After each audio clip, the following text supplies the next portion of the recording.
सुवर्णपुर जिला वीरमहाराजपुर ब्लॉक सभागृह ठारे मेगा रक्तदान शिविर अनुष्ठित हो जाइछि। युव समाजसेवी नारायण लुहा फैन क्लब तरफ आयोजित शिविर को वीरमहाराजपुर ब्लॉक अध्यक्षा शांति लुहा, बिनिका ब्लॉक पूर्वतन अध्यक्ष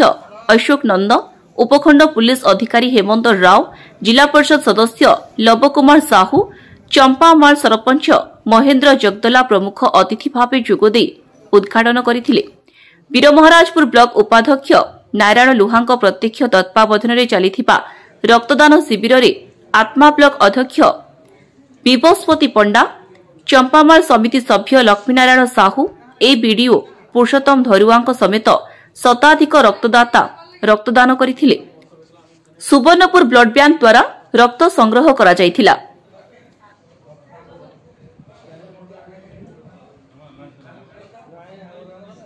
महान रक्तदान रक्तदान महापुण्य आम गणरे अच्छा आउ जड़े युव नेता एवं से मध्य जड़े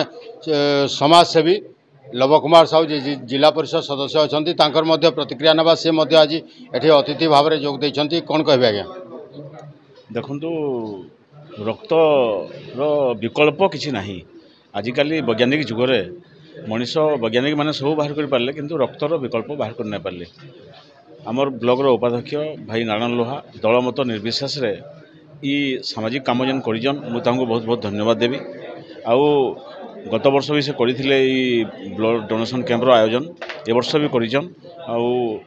निश्चित भाव में गोटे महत् काम आउ तांको मु बहुत साधुवाद देवी। आगामी दिन रे एभली कार्यक्रम चालू रहू तांकर आगामी जीवन कुसुमित हो एतकी भगवान प्रार्थना करी। धन्यवाद।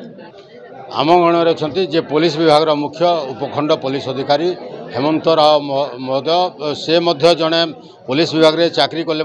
समाज प्रति अनेक कर्तव्य रही दायित्व रही विभिन्न अनुष्ठान रे से अतिथि भाव में जोग दियंती। से जड़े मेलापी व्यक्तित्व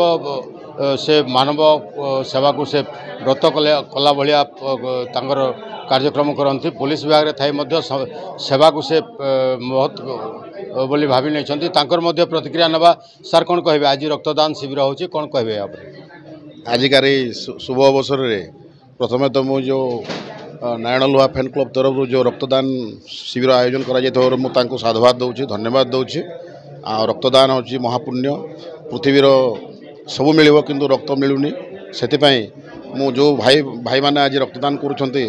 धन्यवाद दूँ शुभेच्छा जनाऊँगी। वर्तमान आम जहाँ देखुचु रक्त दिन को दिन माने माने ये जो आमर रक्त भंडार कमी जाऊँ से जो आयोजन करा जो नारायण लोहा भाई जो कर जो आयोजनटा साधुवाद दूँ धन्यवाद दूँ। जो मैंने रक्तदान दौरान देवे धन्यवाद दूँ साधुवाद दूँ। देखो आज जे ब्लॉक वाइस चेयरमैन अच्छा नारायण लुहा गोटे फैन क्लब अच्छे नारायण लुहा फैन क्लब पक्षर आज रक्तदान शिविर मेगा रक्तदान शिविर आयोजन कराई विगत वर्ष मानक से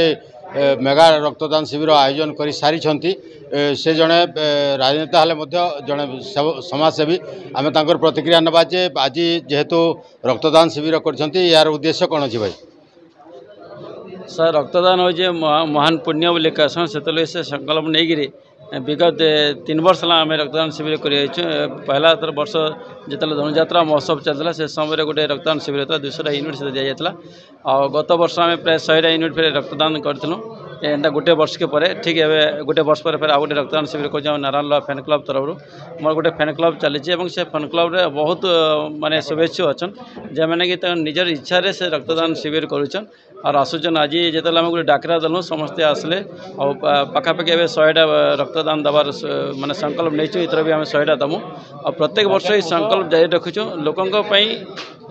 जितकी लोग आज देखिए मुझे समस्त को मोर तरफ मोर परिवार तरफ बहुत बहुत शुभेच्छा कृतज्ञता ज्ञापन कर निजर इच्छा से रक्त दबार लगे आगे और गोटे प्राणी बचाव संकल्प से बहुत खुशी लगुच। धन्यवाद दौले जे रक्तदान हूँ महादान एवं रक्त जरूरी जेहेतु रक्त नहले मनीष बंची पार ना एवं अनेक जीवन रक्षा हो पारुची मूल्यवान जीवन रक्त देकर बंचे हो पारुची से उद्यम एवं देखिए आपण ताने दैनंदिन दुर्घटना ठारू आरंभ कर विभिन्न जो पेसेंट अच्छा जरूरी रक्त एवं रक्त